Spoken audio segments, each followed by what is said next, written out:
पुरुषोत्तमम आप सभी को मेरा आनंदित जय गुरु।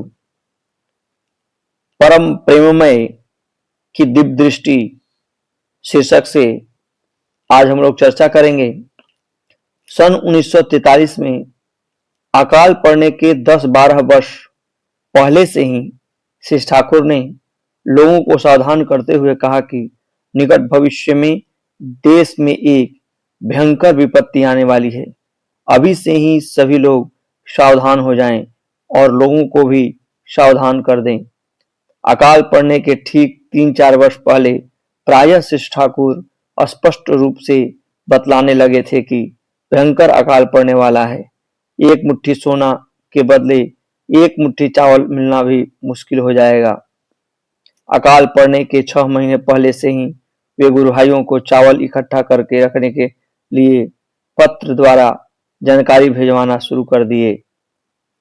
उसके कुछ दिनों के बाद श्री ठाकुर हीरालाल चक्रवर्ती, रवि बनर्जी, धीरेन्द्र चक्रवर्ती, फणिभूषण मित्र, ब्रेंद्रलाल मित्र, हरिचरण गांगुली, सुशील बसु, जितेंद्र नाथ मित्र, प्रफुल्ल कुमार दास को कलकत्ता से 1000 मन चावल संग्रह करके पौना आश्रम में लाने बोले।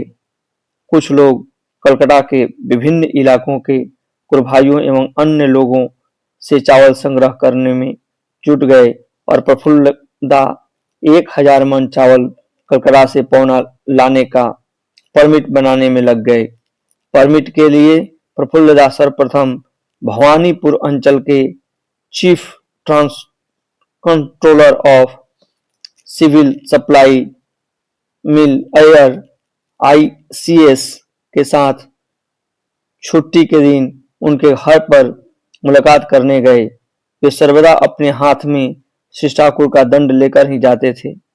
जब वे मिस्टर अय्यर से मुलाकात करने जा रहे थे तो उनके मन में विचार आया कि एक सीनियर ऑफिसर से हाथ में दंड लेकर मिलना क्या ठीक होगा।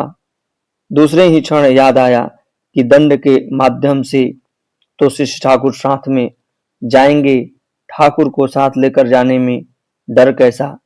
ऑफिसर के मुलाकात करके श्री प्रफुल्लदा सत्संग आश्रम के प्रणेता श्री ठाकुर के संबंध में एक संक्षिप्त विवरण देते हुए बतलाए कि हमारे गुरु ने 1000 मन चावल कलकत्ता से संग्रह करके पौना ले जाने आदेश दिए हैं।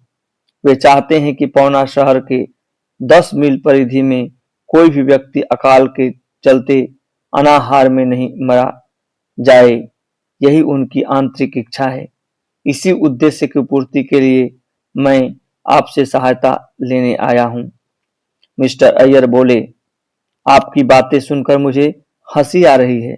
कलकत्ता से इस अकाल के दौरान 1000 मन चावल संग्रह करोगे, ऐसी अविश्वसनीय बातें आप कैसे कर रहे हैं। प्रफुल्लदा ने कहा, मैं गुरु का आदेश पालन करने के संबंध में ध्यान कर रहा था। उस समय मुझे आपसे मिलने का इशारा मिला। मुझे पता है आप ही हमारे प्रधान सहायक होंगे। मिस्टर अय्यर बोले, आपसे कुछ समय तक वार्तालाप करने के बाद मुझे भी आपके गुरु का आदेश को पूर्ण करने की इच्छा जागृत होने लगी। उन्होंने कहा कि सप्लाई ऑफिसर के बड़े ऑफिसर से मिलकर आपसे मेरी जो बातें हुई हैं उसे बतलाएंगे तो वे लोग आपको जरूर सहायता करेंगे। दूसरे दिन 1000 मन चावल कलकत्ता से पौना ले जाने का परमिट के लिए सप्लाई ऑफिसर में मिस्टर के सेन और AK घोष ICS से मिलकर मिस्टर अय्यर से बात जो चर्चा हुई थी उसके संबंध में प्रफुल्लदा ने विस्तार पूर्वक बतलाया। पूरी जानकारी सुनने के बाद दोनों ऑफिसर रिलीफ के काम में के लिए कलकत्ता से पौना 1000 मन चावल ले जाने का परमिट दे दिए। गुरु भाइयों को पत्र द्वारा चावल संग्रह करने की खबर पहले ही मिल चुकी थी। परमिट का लेटर मिलते ही गुरु भाइयों में चावल संग्रह करने की गति तेज हो गई। कुछ ही दिनों में 1000 मन चावल संग्रह भी हो गया। रेलवे अधिकारियों से संपर्क करके एक पूरा वैगन बुक करके 1000 मन चावल पौना आश्रम पहुंचाया गया।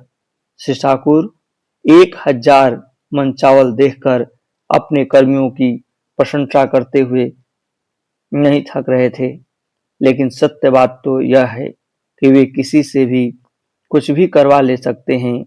1943 के भयंकर अकाल में पूरे बंगाल में हजारों लोग अनाहार से मारे गए थे, लेकिन श्री ठाकुर की दया से उस दौरान पौना के 10 मील परिधि